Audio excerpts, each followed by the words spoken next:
నమస్తే. మినీ నవల శీర్షిక స్వయంకృతం. రచన ఎస్ కవిత గారు. చదువుతున్నది రాధిక. ఇక కథలోకి వెడితే, విభాత సంధ్యలో వీచే గాలి తెమ్మర అలవోకగా స్పృశించగా ఆ తాకిడికి ప్రకృతి కాంత తొలి పురుష స్పర్శకి తన్మయత్వంగా స్పందించిన తరుణిలా పులకిస్తోంది. ఆ సుందర దృశ్యాన్ని వీక్షిస్తూ ఆనందానికి సంకేతాలుగా పక్షుల కిలకిలా రావాలి. అది ఆషాఢమాసమైనందున ఆకాశాన్ని మబ్బులు కమ్మేస్తున్నాయి. ప్రియుడి కౌగిలిలో ప్రేయసి గువ్వలా ఒదిగిపోయినట్లుగా ప్రకృతి ఒడిలో పచ్చదనం శోభిస్తోంది. ఆహ్లాదకరమైన వాతావరణాన్ని చూస్తుంటే క్షేత్రజ్ఞకి మనస్సులోని ఆతృత లేడి పిల్లలా పరిగెడుతోంది. ఆ ఆత్రంలో వేదన, విరహ వేదన. తనకు నిషాకి మధ్య వియోగం కేవలం 10 రోజులే అయినా 10 యుగాలుగా తీస్తోంది. ఆమెను విడిచి ఉండటం దుర్లభమనిపిస్తోంది. అనిపించదు మరి? భార్య పట్ల తనకున్న ప్రేమానురాగాలు అలాంటివి. పోతే తన భార్య విషయానికొస్తే తమ పెళ్ళై 2 సంవత్సరాలు అవుతున్నా తన ముందు అసలు ఆమె బయటపడదు. అంతేకాదు, కొన్ని విషయాల్లో ఆమె ఒక అర్థం కాని పజిల్లా అనిపిస్తోంది. తనకు అన్నింట్లో సహకరిస్తున్నట్లుగానే ఉంటుంది.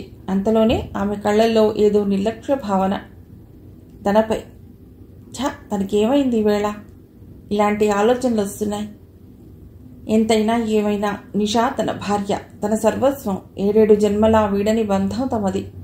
ఇంతలో తన ఆలోచనలకు బ్రేక్ వేసినట్లుగా కిర్రుమన్న శబ్దంతో కారాగిపోయింది. డ్రైవర్, ఏమైంది? అయోమయంగా అడిగాడు క్షేత్రజ్ఞ. చిన్న ప్రాబ్లమే సార్, 2 నిమిషాల్లో అయిపోతుంది వినయంగా అన్నాడు డ్రైవర్. షిట్, వెధవ కారు, ఇప్పుడే ఆగిపోవాలా? ఎప్పుడూ ఇంతే, అవసరం ఉన్నప్పుడే ఇలాంటి చిన్న ప్రాబ్లమ్స్ ఆటంకపరుస్తాయి. అసహనంగా రిస్ట్ వాచ్ వైపు చూసుకున్నాడు క్షేత్రజ్ఞ. 8 గంటలు రాత్రి. ఈరోజు జూలై 6th, నిషా బర్త్డే. తను ఏం చేస్తుందో ఇప్పుడు? పాపం, తన కోసం ఎంతగా ఎదురు చూస్తుందో ఏమిటో. ఎలాగైనా వెళ్ళగానే సర్ప్రైజ్ చేయాలి. ఎలా? ఈరోజు పుట్టిన పాప ఇలాగైనా ఉండేది అంటూ చొరవగా ఆమె చీర చెంగు లాగబోతే తన సన్నటి పెదాల్ని సున్నాలా జుట్టి అందంగా సిగ్గుపడుతూ బుంగమూతి పెడుతుంది చిరుకోపంతో. ఇలా ఆలోచిస్తూ తనలో తానే నవ్వుకుంటూ సిగరెట్ ప్యాకెట్కై జేబులో చేతితో తడమగానే ఏదో కార్డ్ లాంటిది తగిలింది. ఏమిటో అది బయటికి తీసి చూశాడు క్షేత్రజ్ఞ. విజిటింగ్ కార్డ్ అది. అంతే, క్షణసేపు స్థాణువై చూస్తుండిపోయాడు. ఎక్కడో అంతరంగంలో ఒకనాటి బాధ.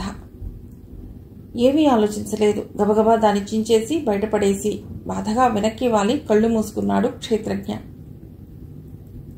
రెడీ సార్ అంటూ డ్రైవర్ కార్ స్టార్ట్ చేశాడు. మరో 5 నిమిషాల్లో కారు ఇంటి ముందు పోర్టికోలో ఆగింది. కారు దిగి వేగంగా అడుగులేస్తూ ఇంట్లోకి అడుగుపెట్టబోతూ సడన్గా ఆగిపోయాడు. ఎంట్రన్స్ దగ్గర హృదయాకారంలో గులాబీ రేకులతో అలంకరించబడి దాని మధ్యలో బొండు మల్లెలతో వెల్కమ్ అని మాత్రమే కుదుర్చబడి ఉంది. పిచ్చి నిషా, నేను నిన్ను సర్ప్రైజ్ చేయాలనుకుంటే అనుకోని విధంగా నువ్వే చేస్తున్నావు మనసులోనే సంతోషంగా అనుకున్నాడు క్షేత్రజ్ఞ. లోపల అడుగుపెట్టాలంటే ఖాళీ లేకుండా పువ్వుల తివాచీ పరిచినట్లుగా ఉంది. తప్పనిసరి పూలపైనే అడుగుపెట్టవలసి వచ్చింది. క్షేత్రజ్ఞ అడుగుపెట్టబోతుండగా ఏయ్ వద్దు మంద్రంగా వినిపించిందా స్వరం. అలానే నిలబడిపోయాడు క్షేత్రజ్ఞ. అంత ఆనందంలోనూ ఆశ్చర్యంగా అనిపించింది క్షేత్రజ్ఞకి. ఎందుకంటే ఆ కంఠస్వరం నిషాది కాబట్టి. మళ్ళీ అడుగుపెట్టబోయాడు. అరే, వద్దని చెప్తుంటే నీ కాదు. ఈసారి కాస్త హెచ్చు స్థాయిలో వినిపించింది. అంతలోనే పక్కుమని నవ్వు. ఆ నవ్వుతో వేరొకరి నవ్వు కూడా శృతి కలుపుతోంది. క్షేత్రజ్ఞకంతా అయోమయంగా తోచింది. ఎందుకో గాని ఎడమ కన్ను అదరసాగింది. మనస్సులో ఏదో అపశృతి పలుకుతోంది. అంతే, ఆలస్యం చేయకుండా లోపలికి వెళ్ళాడు. తమ బెడ్రూమ్లో నుండి కొన్ని మాటలు వినిపించసాగాయి. వినే చెవులు చూడమని కళ్ళకి ఆజ్ఞ జారీ చేసినట్లుగా. క్షేత్రజ్ఞ చూపు కూడా అటువైపే సారించాడు. ఆ మరో వ్యక్తితో అంటోంది నిషా. దీని పేరుతో టైం వేస్ట్ చేయడం ఎందుకని వద్దంటున్నాను. గోముగా అంది ఆ వ్యక్తితో. అలా అంటే నేను ఒప్పుకోను డియర్. నీ బర్త్డేకి ఏమాత్రం చేయకపోతే ఎలా అంటూ ఓ చిన్న సైజ్ కేక్ని బలవంతంగా కట్ చేయించాడు ఆ వ్యక్తి. గుడ్, ఇక టైం వేస్ట్ అయ్యే ప్రసక్తే లేదు అన్నట్టు క్షేత్రజ్ఞ ఎప్పుడొస్తాడు? ఆమె మెడవంపులో చుంబిస్తూ అన్నాడు.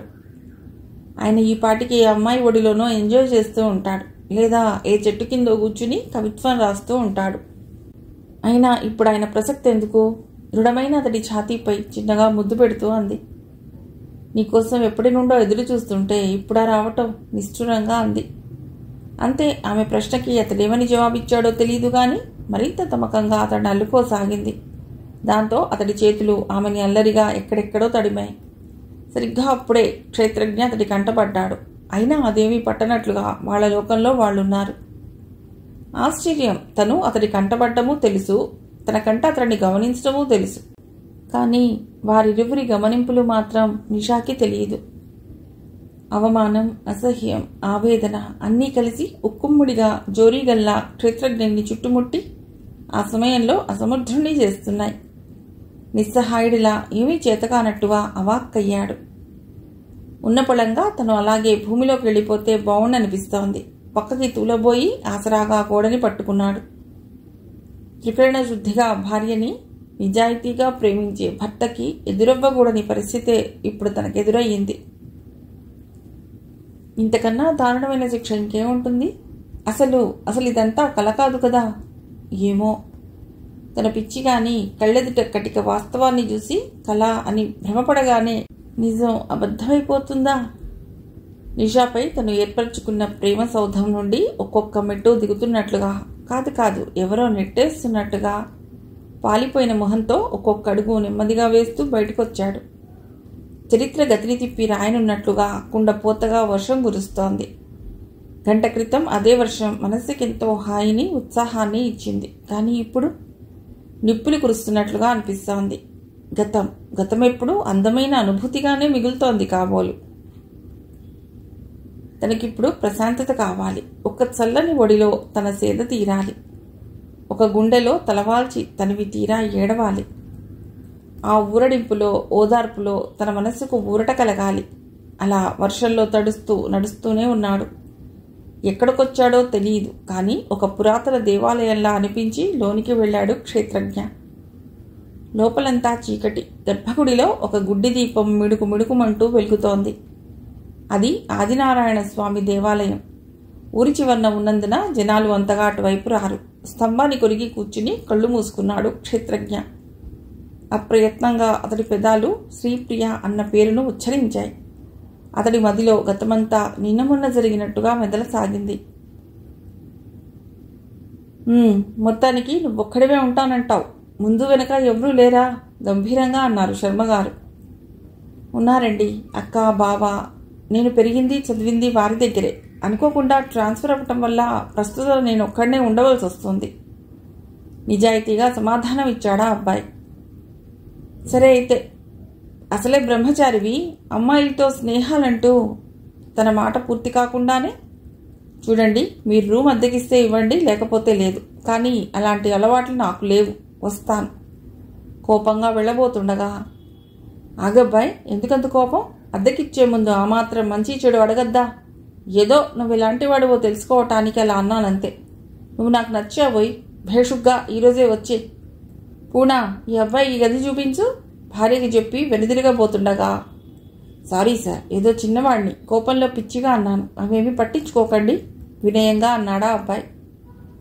అది సరే కానీ ఇంతకీ నీ పేరేమన్నావు? ప్రశ్నార్థకంగా అడిగారు శర్మగారు. క్షేత్రజ్ఞ నవ్వుతూ చెప్పి తన గదిలోకి వెళ్ళాడు. ప్రభాతానికి స్వాగతం పలుకుతున్నట్లుగా మధుమాసంలో గండుకోయిల కూస్తోంది. ముగ్ధ చెంపలపై మెరిసే కెంపుల్లా గులాబీలపై తుషార బిందువులు తళుక్కుమంటున్నాయి. పచ్చగడ్డిని నిష్కలుషితమైన పవనం ముద్దెట్టుకుని నిద్రలేపుతుండగా బద్ధకంగా కదిలే లేత చిగుళ్లలా క్షేత్రజ్ఞ నిద్రమబ్బుతో అటూ ఇటూ కదిలి మళ్లీ ఒత్తిగిల్లి పడుకున్నాడు. కానీ ఏదో ఇంపైన గాత్రం హిందోళ రాగంలో తనని తట్టి లేపుతోంది. లేపకనే. అప్పుడు సమయం 6 గంటలు. నిజానికి అంత ఉదయాన్నే నిద్రలేచే అలవాటు తనకి లేదు. కానీ ఎవరో అమ్మాయి ఆలపించే అన్నమయ్య కీర్తన విని లేవవలసి వచ్చింది. తను ఇంతవరకు మామూలుగా ప్రోగ్రామ్స్లో అమ్మాయిల పాటలు విన్నాడు, కానీ ఇంత తీయటి కంఠస్వరాన్నైతే ఎప్పుడూ వినలేదు. చప్పున బెడ్ మీద నుండి లేచి బయటకొచ్చాడు క్షేత్రజ్ఞ. మంచు తెర పూర్తిగా వీడనే లేదు. తన గదికి ఎదురుగా కుడివైపు చిన్న తోటలో నందివర్ధనపు పువ్వులను కోసే ప్రయత్నంలో ఆ అమ్మాయి ఉంది. లేత చిగురు పట్టు పరికిణి, అదే రంగు బ్లౌజ్, గులాబీ ఓణి. పాదాల మునివేళ్లపై నిలుచుని కాస్త పైనున్న ముద్దమందారాల్ని అందుకునేందుకు ప్రయాసపడుతోంది శ్రీప్రియ. ఆ సన్నటి పాదాలపై తన బరువును ఆపుకుంటున్నప్పుడు తలంటుకున్న కుర్ల నుండి ఒక్కొక్క నీటి బిందువులు రాలుతున్నాయి. చెట్టుకొమ్మ కదలికకు ఒక హిమబిందువు సరిగ్గా ఆమె అధరాలపై జాలువారి పగడపు కాంతిలా గోచరిస్తోంది. క్షేత్రజ్ఞ ఊపిరి తీయటం కూడా మరిచినట్టుగా, ఒక తుషారస్నాత ప్రభాత స్వప్నాన్ని వీక్షిస్తున్నట్లుగా ఆ మనోహర దృశ్యాన్ని తన కళ్లలో మనస్సులో నిక్షిప్తం చేసుకుంటుండగా సార్ పేపర్ బాయ్ పిలుపుతో స్వప్నలోకాల్లో విహరిస్తున్న క్షేత్రజ్ఞకి ఈ లోకంలోకి వచ్చినట్లుగా అయింది. తనలోని మార్పుకి చిన్నగా నవ్వుకుని కాసేపు పేపర్లోని హెడ్లైన్స్ చూసేసరికి ఆఫీస్కి టైం అయినట్లు అనిపించి వాల్ క్లాక్ వంక చూశాడు క్షేత్రజ్ఞ.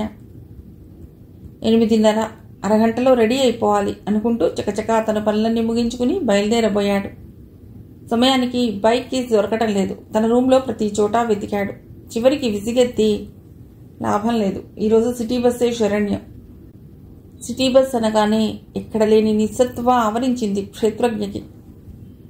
ఏ నిమిషానికి ఏం జరుగునో ఎవరు ఊహించెదరు అనుకుంటూ రూమ్కి లాకేస్తుండగా ఎక్స్క్యూజ్ మీ అన్న తీయని స్వరానికి చటుక్కున వెనుదిరిగాడు. అంతే, అతడి కళ్ళు జిగేల్మన్నాయి ఒక్కసారిగా. ఆ అమ్మాయి విశాలమైన కళ్ళు, రోషంగా కొట్టొచ్చినట్టుగా ముక్కు, 2 ఎర్ర గులాబీల మధ్య విరిసిన మల్లెపువ్వులా విరిసి విరియని ఆ చిరునవ్వు. అది కలో నిజమో అర్థం కాక ఏమిటన్నట్లుగా ఆమె వైపు చూశాడు క్షేత్రజ్ఞ. నిన్న మీరు మా ఇంటికి వచ్చినప్పుడు మీ కీస్ అక్కడే మర్చిపోయారట, నాన్నగారు మీకు ఇమ్మన్నారు. చెదరని చిరునవ్వుతో చెప్పి ఆ కీస్ని క్షేత్రజ్ఞ అందించింది. ఓహ్, థ్యాంక్ యూ వెరీ మచ్ ఆనందంగా చెప్పాడు.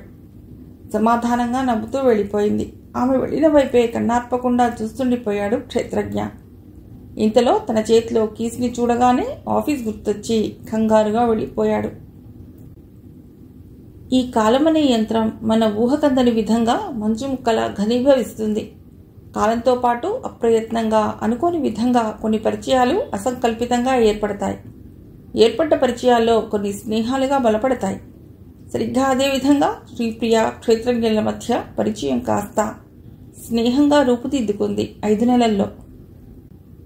ఎంతగా అంటే బహువచనం నుండి ఏకవచనం వరకు వచ్చిందా స్నేహం. ఈ స్నేహం కూడా ఇంకే విధంగా ఉద్భవించనుందో కాలమే నిర్ణయించనుంది కాబోలు. నిరీక్షణ, మదిలో మెదిలే ఒక తీయని బాధే నిరీక్షణ కాబోలు. కానీ అది అనుభవిస్తూ ఉంటే గొప్ప థ్రిల్గా ఉంటుంది. నిజంగా ఎదురుచూపులకే నోరుంటే ఎంత గట్టిగా గర్జించేవో కదా. అంతదాకా ఎందుకు? నిరీక్షించే పరిస్థితిలో సమయం కూడా కక్షగట్టినట్లుగా మెల్లిగా అతి నిదానంగా నత్తనడక నడుస్తుంది. కాదు అలా అనిపిస్తుంది. ప్రస్తుతం శ్రీప్రియ పరిస్థితి ఇంచుమించు అలాగే ఉంది. నిమిషానికి గొడగడియారం వంక చిరాగ్గా చూస్తోంది. ఇంకా 2 గంటలు అవ్వాలి క్షేత్రజ్ఞ రావటానికి. వారం రోజులు తను లేకపోవటంతో ఎంత విసుక్కున్నాడో. అయినా తనేం కావాలని ఊరెళ్ళలేదు కదా. స్టేట్ లెవెల్లో సింగింగ్ కాంపిటీషన్స్ సందర్భంగా తమ డిస్ట్రిక్ట్ నుండి 3 ఎంపిక చేయగా ఆ 3లో తను కూడా ఉంది. భగవంతుడి దయ వల్ల తను ఫస్ట్ వచ్చి ఉత్తమ గాయని అవార్డు అందుకుంది. అదే ఆనందం ఇప్పుడు. అయినా వెళ్లే ముందు ఎంతో నమ్మకంగా జోస్యం చెప్పినట్లుగా చెప్పాడు క్షేత్రజ్ఞ. నేటి రాజకీయ పరిస్థితుల్లో ప్రధానమంత్రి ఎవరవుతారో, ఎంతకాలం ఆ పదవిలో కొనసాగుతారో చెప్పలేను. కానీ ఎంతమంది కాంపిటేటివ్గా ఉన్నా ఖచ్చితంగా నువ్వే ఫస్ట్ వచ్చి తీరతావు.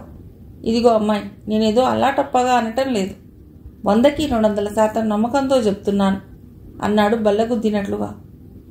క్షేత్రజ్ఞ మాటలు తలుచుకోగానే అలవోకగా శ్రీప్రియ పెదాలపై ఒక అందమైన నవ్వు లాస్యం చేసింది. ఎప్పుడెప్పుడు ఈ గుడ్ న్యూస్ చెప్పాలా అని మనస్సులో ఎంతో ఉబలాటంగా ఉంది శ్రీప్రియకి. రాగానే ఒక పెద్ద స్వీట్ బాక్స్ చేతిలో పెడితే సరి, జోస్యం చెప్పినందుకు. అయినా అతడు వస్తేగా, ఏం మనిషో ఏమిటో, ఇంకా జాడలేదు. ఈ రోజు ఏమిటో ఇంత ఆలస్యం. కంగారుగా కాలుగాలిన పిల్లిలా హాల్లో అటు ఇటు పచార్లు చేయసాగింది. తన మనసెందుకో కీడుని శంకిస్తోంది. తన ఆలోచనలను బలపరుస్తున్నట్టుగా ఆటో హార్న్ వినిపించి శర్మ, శ్రీప్రియ గాబరాగా బయటకొచ్చారు. తలకి చేతికి కట్లతో చాలా నీరసంగా ఆటో డ్రైవర్ సహాయంతో మెల్లిగా లోపలికి వస్తున్నాడు క్షేత్రజ్ఞ. శర్మగారు లోపలికి నడిపిస్తూ బెడ్పై పడుకోబెట్టారు క్షేత్రజ్ఞని. ఇప్పుడేమీ మాట్లాడకూడదన్నట్టుగా నిశ్శబ్దంగా సోఫాలో కూర్చున్నారు ముగ్గురు. శ్రీప్రియ కళ్లలో సన్నగా కన్నీళ్లు తిరిగాయి.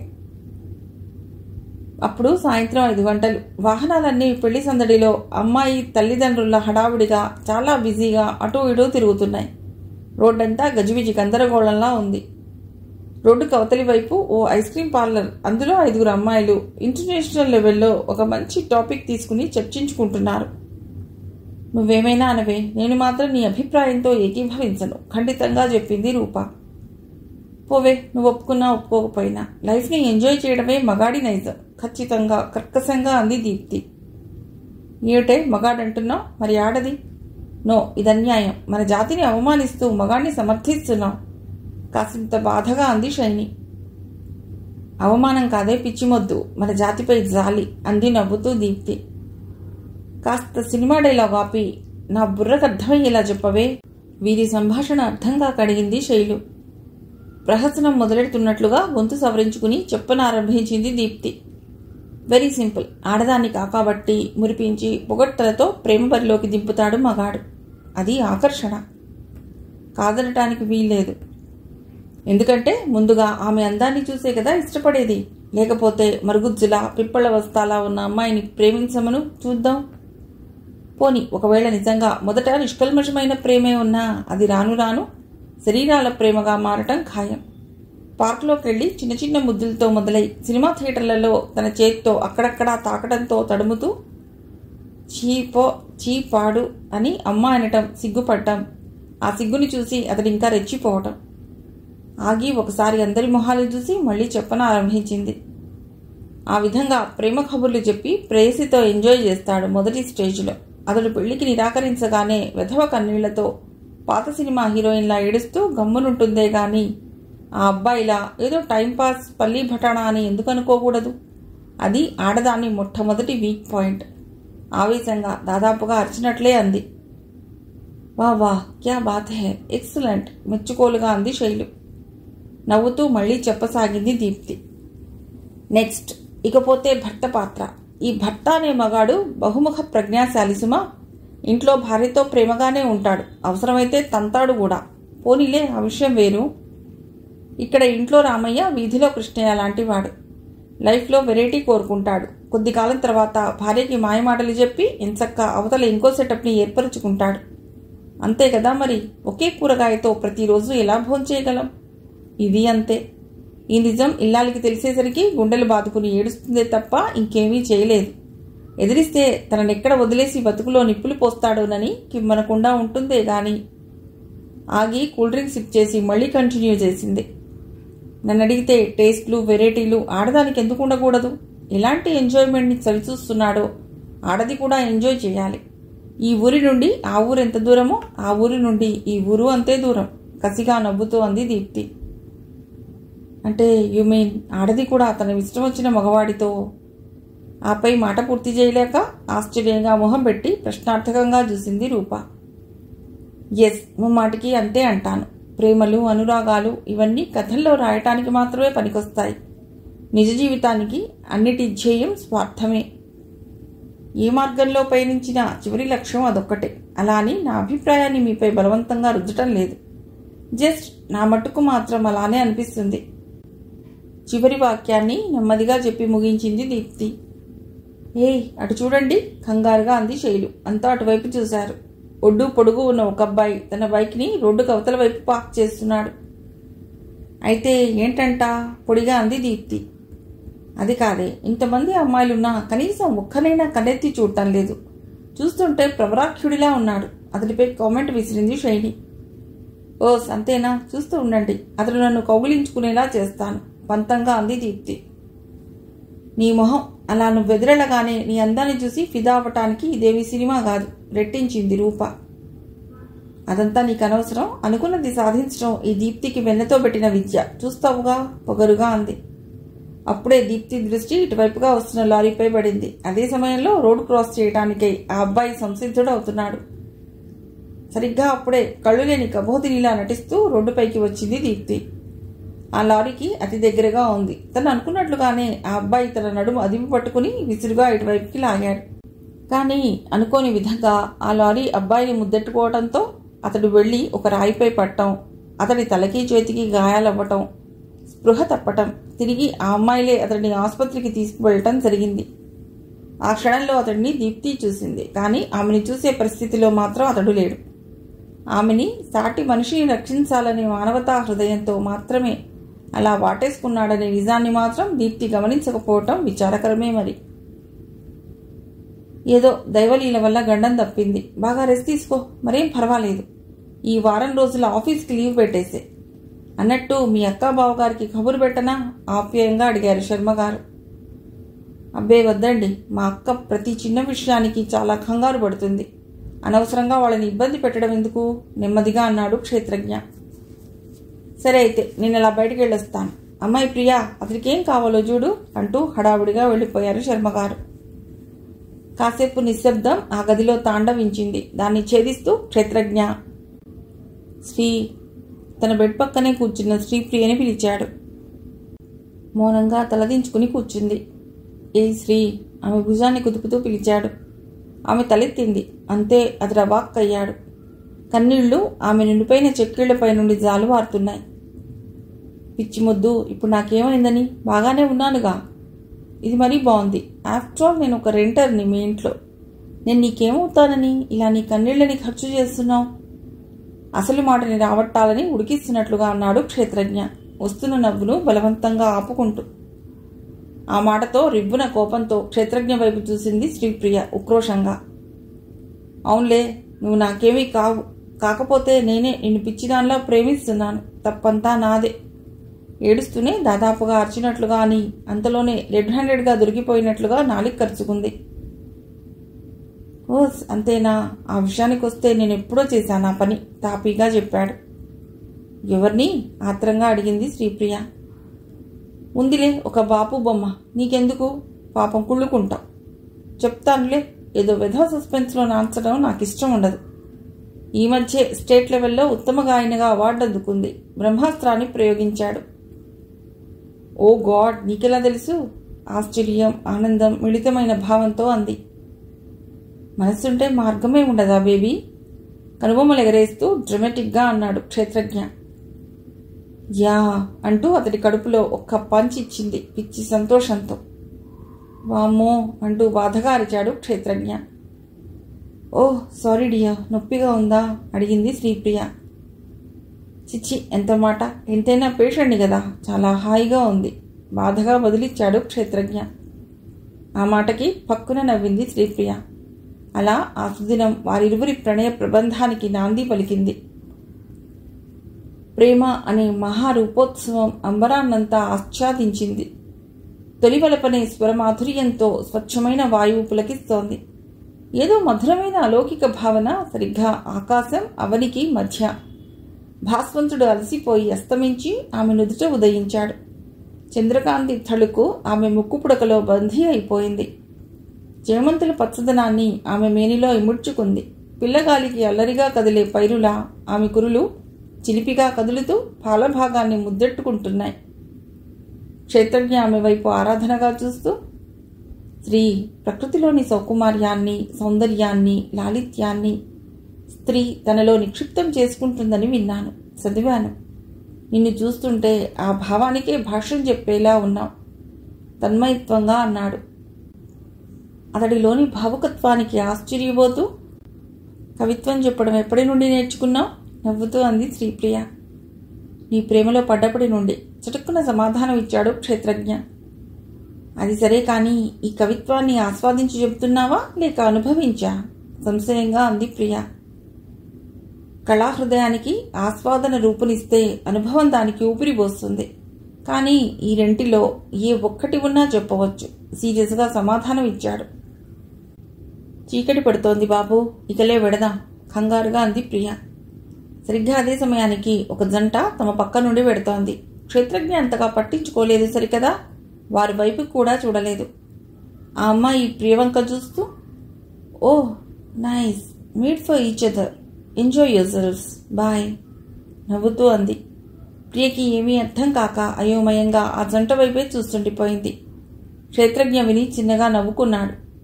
ఒకసారి బీచ్కొచ్చిన జంటల వైపు చూస్తూ అంతలోనే ఏదో జ్ఞాపకం వచ్చినట్లు వెడదామా అని అడిగాడు. ఇద్దరూ మెల్లిగా నడుస్తున్నారు. ఇందాక తమకి కాంప్లిమెంట్ ఇచ్చిన అమ్మాయి దీప్తి అని క్షేత్రజ్ఞకి తెలియదు. కానీ ఆ అమ్మాయి రూపం మాత్రం శ్రీప్రియ కళ్ళల్లో మెదలసాగింది. ఏమండోయ్, ఒక గుడ్ న్యూస్ చెప్పనా? ఆత్రంగా అంది కామాక్షి భర్తతో. తప్పుతుందా?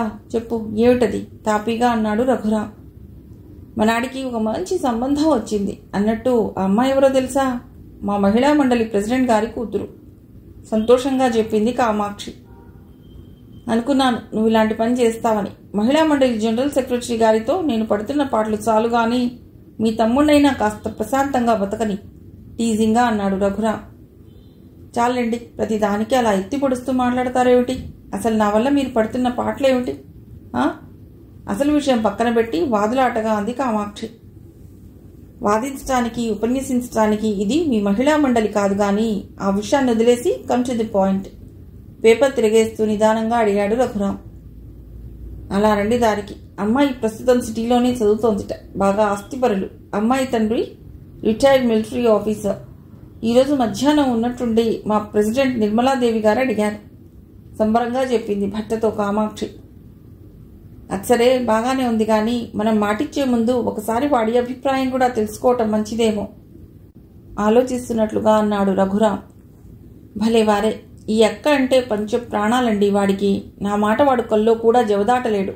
నా తమ్ముడండి వాడు. పైగా వాడు వెడుతూ చెప్పాడు కూడా, మనం చూసిన అమ్మాయిని పెళ్లి చేసుకుంటానని. నాకు మాట ఇచ్చాడు కూడా. అంచేత సాధ్యమైనంత త్వరలో వాడికి కబురు చేద్దాం, నమ్మకంగా గర్వంగా భర్తతో అంది కామాక్షి. చిత్తం, మీరు ఎలా చెప్తే అలా చేద్దాం నాటకీయంగా అన్నాడు రఘురాం. పకాన నవ్వింది కామాక్షి. చాలండి అంటూ.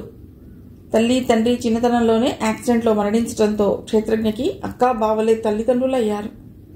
వాళ్ళు గీచిన గీటు దాటకుండా నడుచుకుంటున్నాడు. వాళ్లే క్షేత్రజ్ఞకి అన్నీ అయి పెంచారు. కామాక్షికి తమ్ముడంటే అమితమైన అనురాగం. క్షేత్రజ్ఞకి అక్క అంటే అమ్మ కన్నా ఎక్కువ. కానీ విధిలీల వారిని ఏ విధంగా మలుపు తిప్పనుందో మరి. జాలువారిన వెన్నెల కిరణాలు సోకి కలువ పూలు వికసిస్తున్నాయి. స్వచ్ఛత నిండిన వెన్నెల చల్లదనం పృథ్వీని ముద్దాడుతోంది. గేటు మీదుగా డాబాపైకి పాకిన నైట్ క్వీన్ పూల తీగల పరిమళం క్షేత్రజ్ఞ మనస్సును మత్తెక్కిస్తోంది. వేసవి కాలమైనందున డాబాపై పక్కేశాడు క్షేత్రజ్ఞ. పరుపుపై వెల్లకిలా పడుకుని ఎన్నో తారల్ని నిక్షిప్తం చేసుకున్న ఆకాశానికేసి చూడసాగాడు. ఇంతలో అందెల సవ్వడి లయబద్ధంగా వినిపించి పక్కకి తలదిప్పి చూశాడు. అంతే, ఒకేసారి అతడి కళ్ళు మెరిశాయి. శ్రీప్రియ లేత గులాబీ రంగు మార్బుల్ చీరలో, వదులుగా వేసుకున్న జడలో తెల్లని సన్నజాజుల మాల. వెన్నెల్లో ఆమె నునుపైన బుగ్గలు మెరుస్తున్నాయి. సంభ్రమాశ్చర్యంతో నువ్వా అన్నాడు. ఇంకెవరనుకున్నావు? విసురుగా ప్రశ్నించింది ప్రియ. మొన్న బీచ్లో కనిపించిన మెరుపు తీగేమో అనుకున్నాను, ఆమె ఉడికిస్తున్నట్లుగా అన్నాడు. ఆ మాటతో ఆమె ఏడ్చేసినంత పని చేస్తూ గట్టిగా అరుస్తూ క్షేత్రజ్ఞని గట్టిగా గిల్లింది ఏడుస్తూనే. ఏ దయ్యం, ఊరికేనే అన్నానులే, ఇంత చిన్న మాటకే ఇంత హంగామానా? బుజ్జగిస్తున్నట్లుగా అంటూ ఆమె తలపై చిన్నగా మొట్టికాయ వేశాడు నవ్వుతూ. దాంతో ఆమె ఒక్క ఉదుటిన అతన్ని కౌగిలించుకుని మెల్లిగా చెవిలో అంది. నన్ను విడిచి ఎక్కడికి వెళ్ళవుగా దిగులుగా అంది ప్రియ. అతడు ఆమె వదనాన్ని తన చేతుల్లోకి తీసుకుని సూటిగా ఆమె కళ్ళలోకి చూశాడు. అమాయకంగా ఆప్యాయంగా తననే చూస్తున్నాయి. ఆ చూపులో నిన్ను విడిచి నేను ఉండలేను అన్న భావం కొట్టొచ్చినట్లుగా అవగతమవుతోంది. అతడు ఆరాధనగా చూస్తూ ఆమె నుదుటిపై చుంబించాడు. ఆ తొలి ముద్దు మాధుర్యాన్ని ఆస్వాదిస్తున్నట్లు ఆమె కళ్ళు మూసుకుంది. సన్నగా వణుకుతున్న ఆమె గులాబీ అధరాలపై చిన్నగా ముద్దు పెట్టుకున్నాడు. అంతే, ఒక కరెంట్ షాక్, ఒక తీవ్రత, ఒక దాహం అన్నీ కలిసి మూకుమ్మడిగా ఇద్దరినీ ఆవరించాయి. ముందుగా ఎవరు ఎలా జొరవ తీసుకున్నారో తెలియదు కానీ ఆమె అక్కడున్న పక్కపై వాలిపోయి అతడి చేతిలో చెయ్యి పెట్టి నొక్కింది. ఆ స్పర్శలో ప్రేమంటే నన్ను నీకు అర్పించుకుని నీ పరిపూర్ణ మాధుర్యాన్ని నాలో నువ్వు అనుభవించటం అన్నట్లుగా ఉంది. అతడు ఆమె పైకి వంగి శంఖంలాంటి మెడవంపులో కితకితలు పెట్టి కాస్త కిందికి జారాడు. ఆమె మహోన్నత వక్ష శిఖరాలపై లాలనగా తలవాల్చాడు తృప్తిగా. అప్పుడతడికి ఈ విశాల విశ్వంలో లేని ప్రశాంతత అక్కడే లభించింది. తృప్తిగా నిట్టూర్చాడు. ఆమెకప్పుడు క్షేత్రజ్ఞ ఒక 25 ఏళ్ల కుర్రవాడిలా కాకుండా ఒక పాపాయిలా తోచాడు. ఆమె తన పొడువాటి చేతివేళ్లని అతడి జుట్టులోకి జనిపి ఇంకా గాఢంగా హత్తుకుంది. అతడి వేడి శ్వాస ఆమెకి గిలిగింతలు పెట్టింది. ఆమె యవ్వన గిరులను పెనవేసుకున్న గర్వంతో చీర గాలికి రెపరెపలాడింది. నీకే అంత గర్వంగా ఫీలింగ్ ఉంటే నాకెంతుండాలి అన్నట్లుగా అతడు ఆమె పైట కొంగును నెమ్మదిగా తొలగించాడు. ప్రకృతిలోని అందాలను తనలోనే అనుభవించమన్నట్టుగా ఆమె గ్రీన్ సిగ్నల్ ఇచ్చింది. అతడికి ఆమె కళ్లలో సంధిస్తున్న శరాలు గుచ్చుకుని మధుర బాధకి గురైనట్లుగా అతడు అపురూపమైన సమరానికి సంసిద్ధుడయ్యాడు. అతడు ఆగలేక ఆమెని మల్లెతీగలా పెనవేస్తుండగా సడన్గా అతడి ఎదకి ఏదో గుచ్చుకున్నట్లయి చూశాడు. అది ఆమె గోల్డ్ చైన్ తాలూకు లాకెట్. అంతే, ఏదో షాక్ తగిలినట్లుగా ఒక్క ఉదుటిన పైకి లేచి దూరంగా జరిగాడు క్షేత్రజ్ఞ. అంత హఠాత్తుగా ఎందుకలా దూరంగా వెళ్ళాడో అర్థం కాలేక అయోమయంగా ఏమైంది అడిగింది ప్రియ. ఐఎమ్ సారీ శ్రీ, నేను చాలా తొందరపడబోయాను అని కాస్త ఆగి చెప్ప ప్రారంభించాడు. దేనికైనా ఒక పద్ధతి ఉంటుంది, అలాగే ఈ మన పరిస్థితికి కూడా. ఆగాడు, ఏం చెప్పాలో తోచక. అతడేం చెప్పబోతున్నాడా అని ఆసక్తిగా వినసాగింది శ్రీప్రియ. మనం ఇంకాస్త ప్రొసీడ్ అవ్వాలన్నా నీ మెళ్ళో మంగళసూత్రం, అదే లైసెన్స్ కావాలి. మన వ్యవస్థకంటూ కొన్ని ఆచార సాంప్రదాయాలున్నాయి, వాటిని అధిగమించకూడదనే నా ఉద్దేశం. అదే మన భారతీయ ప్రత్యేకత కూడా అనిపిస్తుంది. శ్రీ, నా కాబోయే భార్యపై కంగారు పడకు, నువ్వేలే. నాకున్న ప్రేమానురాగాలు చాలా మహోన్నత. ఆమె నా ఆరో ప్రాణంలా ఉండాలి. ఆ ప్రేమమూర్తివి నువ్వే కావడం నా జీవితంలో గొప్ప థ్రిల్. అందుకే పెళ్ళయ్యే వరకు పవిత్రంగానే ఉందా గంభీరంగా చెప్పి ప్రియ దగ్గరకు వచ్చి ఆమె కొంగును భుజాల చుట్టూ కప్పుతూ, మన పెళ్లి వరకు నేను పవిత్రంగా ఉంచుకుంటాను, ఇలాంటి పొరపాటు చెయ్యను ఆమెకి మాటిస్తున్నట్లుగా అన్నాడు క్షేత్రజ్ఞ. అప్పుడు శ్రీప్రియకి కన్నీళ్లు వెల్లువలా ఉప్పొంగ సాగాయి. ఒంటరిగా కనిపించే ఆడదాన్ని కాకాబట్టి ఒళ్ళో వేసుకుని ఆమె శరీరాన్ని దోచుకునే మగవాళ్లున్న ఈ రోజుల్లో అందమైన కన్నెపిల్ల బయటకెడితే చాలు ఆకలిగా కొరికేసేలా చూస్తూ, అవకాశం వస్తే ఆమెని తాకాలని ఆరాటపడే ప్రబుద్ధులున్న ఈ కాలంలో క్షేత్రజ్ఞ లాంటి మంచి కాదు మహోన్నత వ్యక్తిత్వం ఉన్న అబ్బాయి తనకు కాబోయే భర్త కావటం ఎంత అదృష్టం.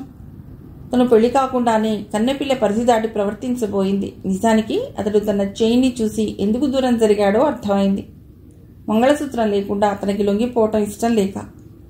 అతడి పాదాల దగ్గర కూర్చుని ఆమె కన్నీటితో అభిషేకిస్తుంటే అతడు నెమ్మదిగా పైకి లేవనెత్తి ఆమె తలని ఆప్యాయంగా నిమురుతూ, ఏయ్ ముద్దమ్మాయి, ఇప్పుడేమైందని ఈ కన్నీరు? బాబోయ్, ఈ టెన్షన్ భరించడం నా వల్ల కాదు, కానీ రేపే మా ఊరు వెళ్ళి మా అక్క బావతో మన విషయం చెప్పేస్తాను అనునయంగా అన్నాడు క్షేత్రజ్ఞ. అతడి మనస్తత్వం ఆమె మనసుకి క్షణక్షణం ఎవరెస్ట్లా ఎదిగిపోతుంటే అతడిని ఆరాధనగా చూస్తుండిపోయింది. అబ్బా, ఆ చూపేమిటి మూగమ్మాయిలా? వెళ్ళి పడుకో అమ్మాయి, చాలా రాత్రయింది అన్నట్టు. అమ్మా నాన్నగారు ఇంట్లో లేరా? ఆశ్చర్యంగా అడిగాడు క్షేత్రజ్ఞ. లేరన్నట్లు అడ్డంగా తలూపి మేడపై నుండి వెళ్ళిపోయింది శ్రీప్రియ. ప్రియలో ఎన్నడూ లేని మార్పేదో కనిపిస్తోంది. ఎలా అంటే ఆమె 20 ఏళ్లలో ఎప్పుడూ కలగని మార్పు. తనలో తానే ఏవో మాట్లాడుకుంటూ అంతలోనే నవ్వుకుంటోంది. వేళకి సరిగ్గా భోజనం చేయటం లేదు. ఆమె రూమ్లో ఒక రాత్రి వరకు లైట్ వెలుగుతూనే ఉంటుంది. ఎప్పుడు నిద్రపోతుందో తెలియదు, అసలు నిద్రపోతుందో లేదో కూడా తెలియదు. ఏమైంది అమ్మాయికి? ఉన్నట్టుండి ఇంత గంభీరంగా ఎలా మారిపోయింది? ఎందుకు మారిపోయింది? గేటు చప్పుడు కాగానే ఒక్క ఉదుటున లేచి బయటికి వస్తుంది. దీర్ఘాలోచనలో పడిపోయారు శర్మగారు. కూతురి గురించి ఆలోచిస్తూ కూర్చున్నారు. ఆయన ఆలోచనలకు ఆజ్యం పోస్తున్నట్లుగా ఇంతలో పూర్ణమ్మ భర్తతో, ఏమండి, మనమ్మాయి వాలకం చూస్తుంటే మీకేమనిపిస్తోంది? ఆమె కూడా అదే విషయమే ఆలోచిస్తూ అంది. నేను అదే అనుకుంటున్నాను పూర్ణ, విచారంగా అన్నారాయన. మన ఇంట్లో అద్దెకున్న అబ్బాయితో చనువు బాగా పెరిగిపోయింది దానికి. ఈ వ్యవహారం మించకముందే దానికో మంచి సంబంధం చూడండి, ముందు జాగ్రత్తగా చెబుతున్నట్లుగా అంది పూర్ణమ్మ. అలాంటి పిచ్చి పిచ్చి విధవేషాలేస్తే కాలు చెయ్యి విరిచేసి ఇంట్లో కూర్చోబెడతా, కోపంగా చిందులు దొక్కుతూ బయటకు నడిచాడు శర్మగారు. భర్తలోని క్రోధాన్ని చూసి విస్తుపోయింది పూర్ణమ్మ. లోపల నుండి తల్లిదండ్రుల సంభాషణ విన్న శ్రీప్రియ గుండె బేలుమంది. ఎందుకో తన మనస్సు కీడును శంకించసాగింది. క్షేత్రజ్ఞ ఏం కబురు తెస్తాడోనని అతడి కోసం ఎదురు చూడసాగింది శ్రీప్రియ. భోజనాలయ్యాక పెరట్లో చల్లగాలికి కూర్చున్నారు కామాక్షి, రఘురాం, క్షేత్రజ్ఞ. తన ప్రేమ విషయం చెప్పడానికై గొంతు సవరించుకున్నాడు క్షేత్రజ్ఞ. అక్క, మీతో ఒక ముఖ్య విషయం మాట్లాడాలి. అదే చెబుతున్న క్షేత్రజ్ఞ మాటలకు అడ్డు తగులుతూ కామాక్షి ఆత్రంగా, అదేం కాదురా, ముందు నన్ను చెప్పని, ఆ తర్వాతే నీ సంగతి. బా, చెప్పరేమిటండి? భర్తని గదమాయించింది కామాక్షి. సరే చెప్పమన్నట్లుగా బుద్ధిగా వింటూ కూర్చున్నాడు క్షేత్రజ్ఞ. క్షేత్రజ్ఞ, చిన్నప్పటి నుండి నిన్ను మా బిడ్డ కన్నా మిన్నగా పెంచాం. అదేవిధంగా నీ బాగోగులు చూశాం. మాకు ఇంకో ముఖ్యమైన బాధ్యత కూడా ఉంది. అది నీ అక్కా బావ కాకుండా నీ తల్లిదండ్రుల్లా, అనురాగంగా రఘురాం చెప్పాడు క్షేత్రజ్ఞను ఉద్దేశించి. వాళ్ల మమతానురాగాలకు తనపై వాళ్లకున్న నమ్మకాన్ని చూస్తుంటే క్షేత్రజ్ఞ కళ్ళు చెమర్చాయి. చెప్పండి బావగారు, మీరేం చెప్తే అది చేస్తాను. కాదనే ధైర్యం కానీ అంత సాహసం కానీ నాకు లేవు, ఉండబోవు కూడా.